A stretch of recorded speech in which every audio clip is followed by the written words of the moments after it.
Big breaking news, আবারও Neymar junior ফিরছেন Brazil জাতীয় দলে। এবারের কলাপে নেইমার জুনিয়র মার্চের উইন্ডোতে ফ্রান্স এবং ক্রোয়েশিয়ার বিপক্ষের ম্যাচেই ফিরতে চলেছেন, এরকমটা দাবি করছেন অনেক বড় বড় কিছু গণমাধ্যম। কামব্যাক লোডিং ভিডিওটি সম্পূর্ণ দেখবেন যদি আপনি একজন নেইমার জুনিয়র ভক্ত হয়ে থাকেন।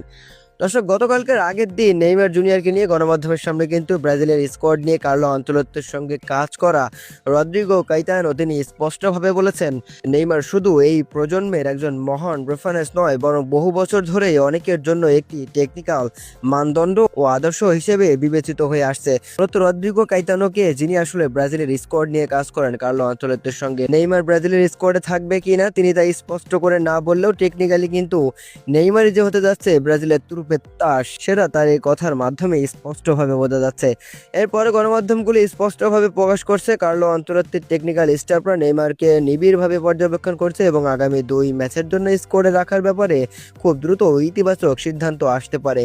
স্কোয়াড ঘোষণার আগে নেইমার জুনিয়র তার ফিটনেসের সর্বোচ্চ প্রমাণ দিতে হবে, উন্নতি করতে হবে, তারপরেই কিন্তু কার্লো আনচেলত্তি তাকে ফ্রান্স এবং ক্রোয়েশিয়ার বিপক্ষের স্কোয়াডে ডাক দেবেন।